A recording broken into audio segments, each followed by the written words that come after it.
Okay, hi everybody. So since you'll be editing video from home, we wanted to let you know that there is a really good video editing program that is free for you called DaVinci Resolve. So I'm going to walk you through some of the basics, a little bit of a transition from Adobe Premiere Pro to DaVinci Resolve, so you can continue to edit your class assignments.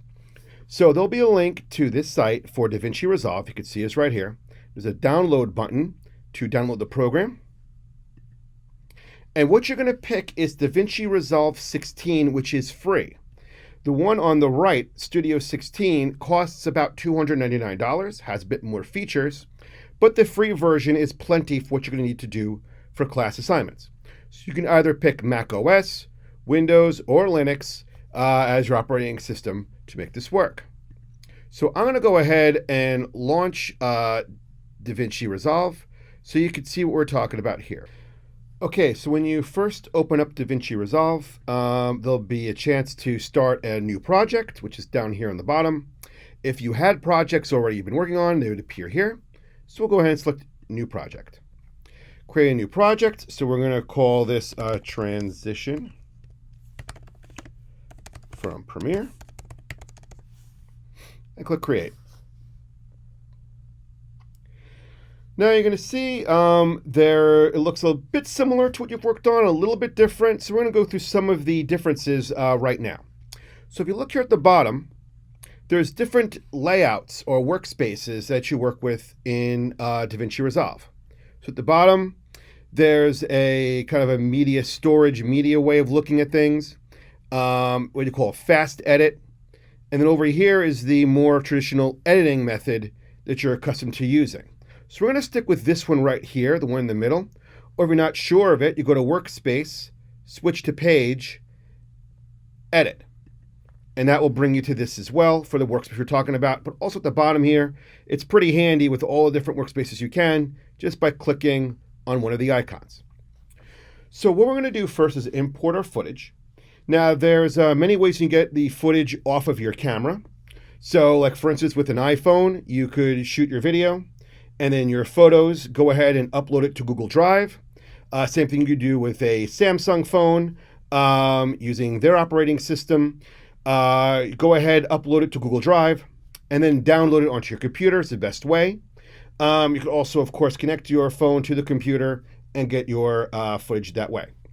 So I'm going to go ahead and I'm going to import, go to File, Import Media, to grab the footage that we're going to use for this project. So now we'll access document folders, just say OK, or any other folders that may come through.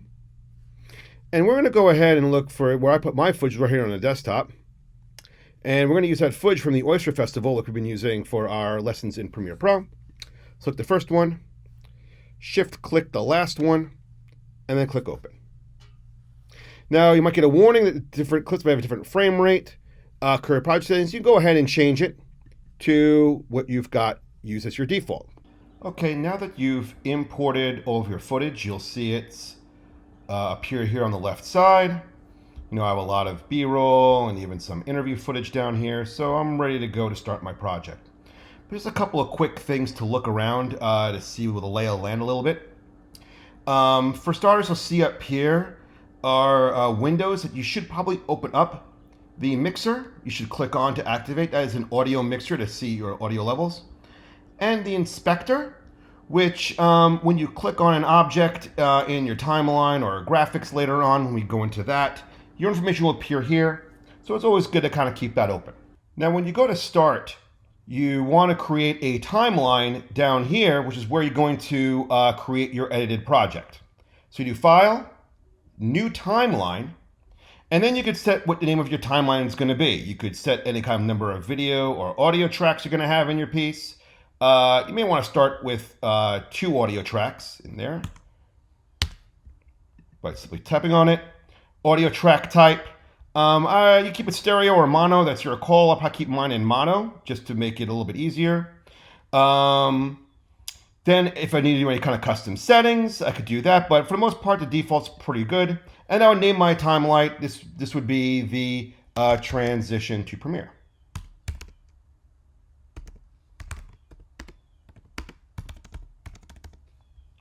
Then click on Create. And I'm ready to go to Edit.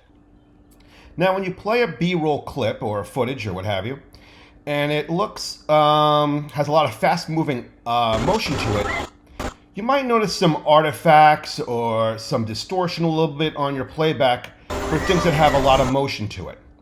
I wouldn't worry about that too much. It's just the system trying to render it. Once it renders, once you make the final video, that will go away as long as your original footage does not have those artifacts. Like if you see here, that same clip when I rendered it out, plays back smooth, there's no artifacts in it. So just a quick note about that. Back over to DaVinci. All right, so let's see. We want to go ahead and pick a spot in here. So if you'd like to, same thing works on this project as it does in Premiere. You'd play your clip when you'd like it. You get the space bar to stop. Hit I for your in point. Let it play for about 3 seconds or so. If you would any B-roll shot, hit the space bar again. Hit O for out. And then you basically can just click, hold, drag, and drop it to your project. And now you have your first edited clip, which appears here like it would in Premiere. You can go ahead and pick another clip there. So I'll pick a little bit of this kid putting in some sand. So I'll start my in point there. And then I'm at the out point at the end of the clip. Again, drag and drop it to the timeline.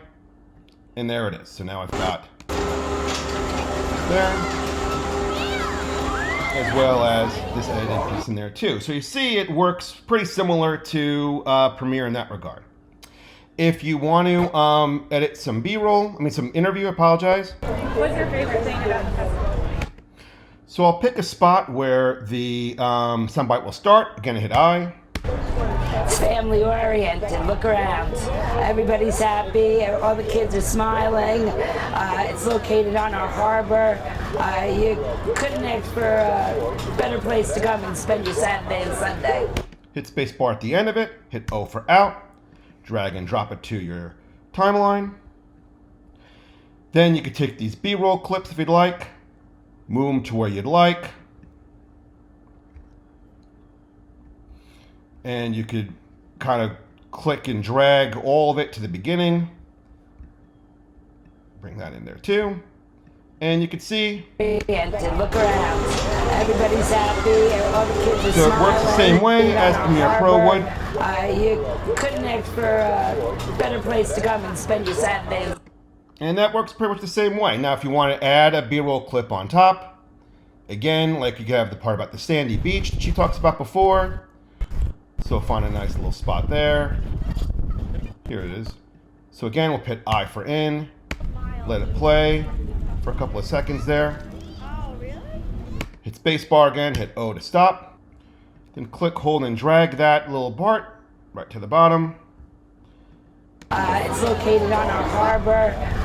You couldn't ask for And you can always still trim inside the timeline by bringing this back a little bit if you like you would anything else. Pretty handy, pretty intuitive. As long as you've used Premiere before, this is pretty much a very easy transition. All right, in our next video, we're going to talk about audio mixing, and we'll also do a little bit about voiceover, and we'll also talk about, in a future video, graphics and how to export your final project.